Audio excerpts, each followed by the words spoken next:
우리나라에서 구글 앱스토어의 독점 행위에 대한 금지법을 세계 최초로 통과시킨 이후 미국 법원도 애플의 앱스토어 진입 장벽을 완화하도록 명령했습니다.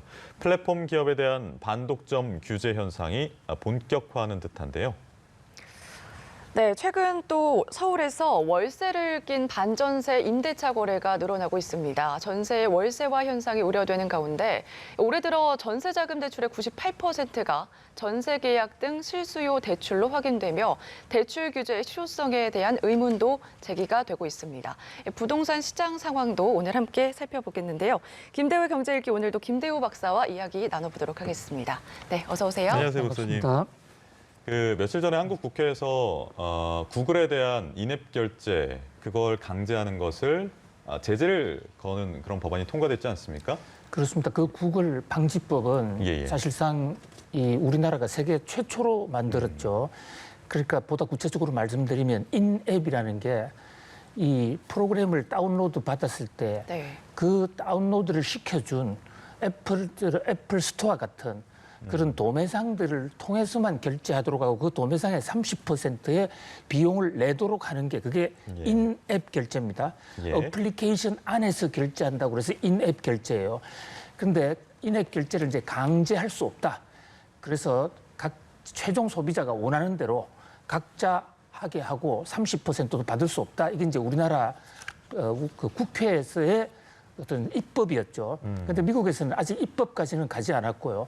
법원의 한 판결이 나왔는데 이게 상당히 주목을 끌고 있습니다. 한국하고는 좀 내용은 좀 다르지만 그러나 어쨌든 이 인앱 결제에 대해서 이 애플 스토어나 그러니까 프로그램을 깔아주는 회사가 강제로 하는 것에 대해서 견제를 했다. 그런 면에서는 크게 보면 우리나라의 구글 방지법과 일맥상통한 어떤 앱 회사, 그러니까 이 애플리케이션을 받아서 게임을 하거나 음악을 들려주는 최종 이 소비자들 입장에서는 조금 숨통이 트이는 그런 어떤 미국 법원의 판결이 나왔습니다. 근데 왜 애플 쪽에서는 이게 거대한 승리다 이렇게 표현하는 겁니까? 그렇습니다. 제가 보여도 애플이 압승을 했다고 볼 수가 있습니다. 그런가요? 그러니까 현재 지금 에픽과 애플 두 회사가 이 인앱 결제를 둘러싸고 소송을 제기해 왔는데요. 이 에픽 게임즈라는 이 게임 회사가 무려 10가지의 쟁점을 내서 10가지 법을 들어서 소송을 제기했는데 미국 법원은 9개는 모두 애플이 옳다라고 받아들여줬고 딱 하나 인앱 결제에 대해서도 매우 제한적으로 그러니까 이 인앱 결제 시스템을 다운로드를 해줄 때 그 소프트웨어 회사가 원하면 그 소프트웨어 회사가 다른 결제 시스템을 쓸 수 있도록 어떤 조처를 해주라. 이것은 진일보했는데요. 문제가 되는 것은 에픽은 그동안에 애플이 해왔던 그러니까 30%의 수수료를 강요하고 애플 안에 들어가서만 하라라는 이것이 독점금지법 위반이다. 독점금지법 위반이 되면 미국에서는 독점법이 그 주제가 굉장히 강합니다. 그러면 벌금도 물어야 되고 이제 적극적으로 그 독점을 해소하기 위한 재벌 해체까지도 갈 수 있는데 이번에 법원 판결은 이 애플의 인앱 결제나 구글의 인앱 결제가 독점은 아니다. 얼마든지 할 수 있는 거고 그리고 그 직접 결제를 갈 수 있는 길만 열어주면 된다. 그리고 종래처럼 30%를 받건 말건 그것은 두 회사의 자율이다. 그래서 아주 낮은 단계의 인앱 결제의 외부 창구 문을 열었다 이렇게 볼 수 있겠습니다. 네, 미국 정치권에서는 이 플랫폼 기업에 대한 이 반독점법 입법이 추진되고 있어서 또 새로운 변수가 될 전망인데 어떤 영향이 있을까요? 그렇습니다. 지금 바이든 대통령은 대선 공약 시절부터 IT 재벌 기업들이 독점적 지위를 남용해서 중소기업들, 스타트업들을 다 죽이고 있다.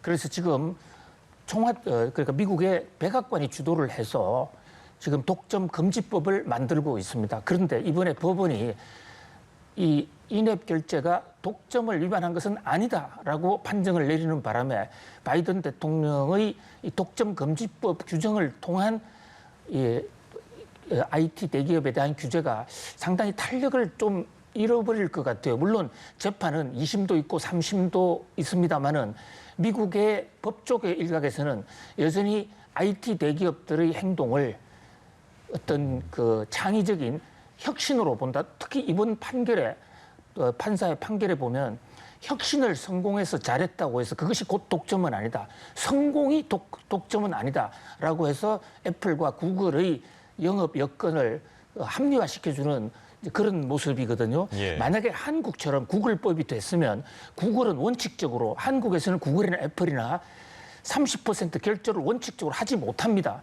그런데 미국의 이번 결정은 30% 결정 하나 안 하나, 결제를 하나 안 하나, 그것은 회사 간의 계약에 따른 것이고, 다만 애플은 그 계약의 한 상대방이 바깥에 나가서 결제하고 싶을 때 나갈 수 있는 하나의 창구를 만들어 둬라 하는 이런 정도의 매우 낮은 단계의 법률적 조처가 나온 것입니다.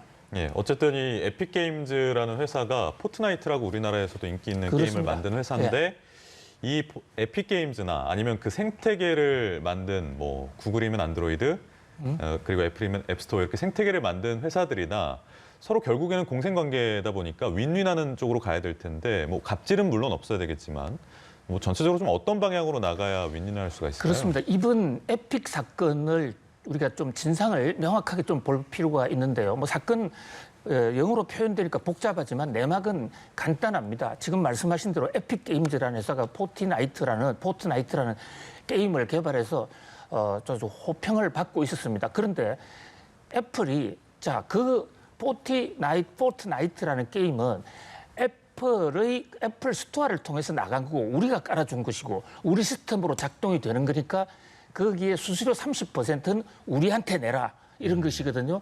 그러니까 이 에픽스는 아니 깔아준 거는 우리 비용 다 냈고 그 후에 그 게임 사용료까지 왜 애플을 이용해야 되나? 우리는 독자 시스템을 쓰겠다. 그런데 독자 시스템을 쓰지 못하게 하니까 애플이 이 에픽 게임즈는 스스로 독자적인 시스템을 만들어서 나갔습니다. 그러니까 애플은 아예 이 에픽 게임즈가 애플 스마트폰에서는 작동이 안 되도록 막아버린 사건이에요. 막아버린 사건인데 결국은 이제 법원 입장에서는 양쪽 다 압도적인 패배도 아니고 서로에게 손을 들어주는 그런 형식입니다만은 결국 지적하신 대로 상생을 해야 되는 상황이다. 그런 면에서 결국은 독점의 문제가 지금 게임을 만드는 회사는 여러 개 있고 그리고 그 프로그램을 다운로드 해주는 회사는 애플이나 구글 특히 아이폰 시스템에 들어가면 애플 하나밖에 없지 않습니까? 예. 그런 면에서 좀 독점 체제를 해소를 해야 된다라는 것이 이번에 미국 게임 업체들의 강력한 요구 사항인데 일단은 뭐 받아들여지지는 않고 낮은 단계에서의 서로가 어떤 윈윈할 수 있는 그런 길은 열어놨다. 아직도 갈 길은 멀다 이렇게 볼 수 있겠습니다. 네, 알겠습니다.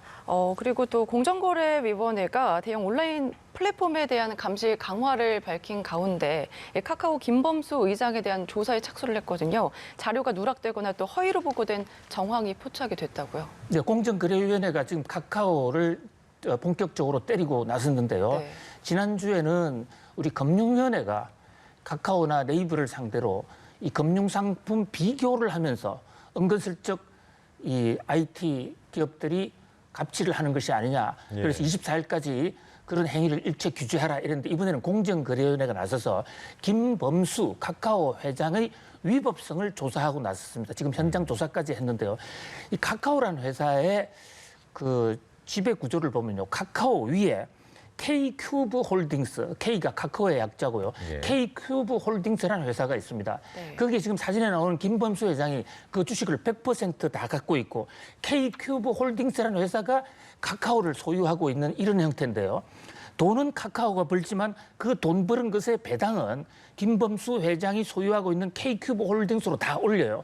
그런데 문제는 K큐브 홀딩스의 직원이 몇 명 되지는 않는데 그 직원이 부인, 아들, 삼촌 전부 이런 식입니다. 가족이네요. 예. 네. 그런데 거기 이제 카카오가 번 돈을 가족들한테 편법으로 빼낼 수 있다. 그래서 K큐브 홀딩스에 돈이 어떻게 나갔느냐 이것을 정확하게 좀 보고하라 했는데 이 대목에 대해서 보고를 제대로 하지 않았다. 그래서 조사를 한다 이런 얘기거든요. 그래서 정부 부처가 전방위적으로 그 카카오 이런 IT 대기업의 갑질, 부정행위 또는 불법 행위를 전면 조사하겠다 그러는데 저 카카오는 자료 누락은 한 3, 4년 전에도 비슷한 사례가 있었어요. 그 당시에도 경고 정도로 끝났기 때문에 예. 저런 조처로서 우리나라의 IT 갑질 문제가 해결되기는 글쎄요. 뭐 이번은 조처를 좀 더 지켜봐야 되겠습니다만은 좀 미약하지 않을까 이런 생각을 해봅니다. 근데 어쨌든 카카오라는 회사가 소비자와 국민들의 선택을 받아야만 하는 업종 특성이 있고 이렇게 지금 안 그래도 뭐 ESG 경영 같은 게 화두인 상황에서 이렇게 자꾸 카카오에 대한 이미지가 나빠지면 사실 카카오 입장에서도 좀 안 좋기 때문에 자구책을 좀 마련하고 있을 것 같아요. 어떤 자구책 마련하고 있습니까? 그렇습니다. 카카오 입장에서 좀 억울하다는 입장이죠. 카카오는 그동안의 생산성이 낮았던 분야에 카카오가 기술 혁신을 통해서 특히 컴퓨터의 프로그래밍 기술을 통해서 택시도 좀 더 쉽게 탈 수 있게 해주고 대리운전도 좀 더 쉽게 할 수 있게 해주는 혁신을 통해서 생산성을 높였다. 국민들에게 경제적 효용성을 더 높였다. 이러는데 이제 문제는 그 과정에서 기존 업체들이 쓸 땅을 잃어버리고 있다는 겁니다. 이를테면 대리운전 시장에 들어왔을 때 기존의 대리운전 시장들은 거의 지금 길거리에 나앉는 그런 상황이거든요. 미국에도 마찬가지입니다. 아마존에 한번 스치고 지나가면 사회적 생산성은 향상이 되는데 그 기존의 전통적인 업체들은 다 초토화가 되거든요. 예. 그래서 미국의 지금 영어 사전에 새로운 용어가 들어와서 아마존 당하다라는 아마존드, 투비 아마존드란 단어가 있는데요. 그것은 아마존이 스치고 지나간 길에 중소기업들이 전부 초토화됐다 이런 뜻이에요. 예. 우리나라도 카카오드 이런 말이 이제 나올 그런 상황이 됐어요. 그런 측면에서 김범수 회장이 자, 상생 협력을 하자. 그러니까 혁신을 통해서 국민들의 효용도 높이지만은 그 기성의 그 사업을 하고 있던 영세업자들에게도 수익이 돌아갈 수 있는 모델을 좀 만들어라. 이게 특별 지시를 했다는 것입니다. 근데 저게 과연 실효성이 있는 정책이 나온다면 카카오가 그야말로 혁신을 통해서 국민도 편하게 하고 중소기업도 살리고 본인도 잘 되는 삼박자 경영을 해 나갈 수 있을 것이고요. 저것이 또 하나의 말뿐인 어떤 어느 쇼로 그친다면 말씀하신 대로 지금 국민적 지탄은 계속 좀 이어져 가지 않을까 그런 우려를 갖습니다. 알겠습니다. 네, 실효성이 있는 대책으로 좀 마련이 됐으면 좋겠고요. 다음 주제로 넘어가 보겠습니다.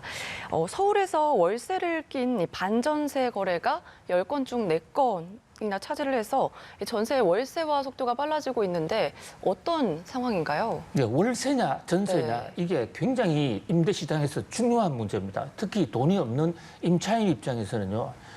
전세로 살게 되었을 경우에 전세 기간이 끝나면 처음에 보증금으로 냈던 전세 금액을 만기 시에 100% 그대로 돌려받기 때문에 예.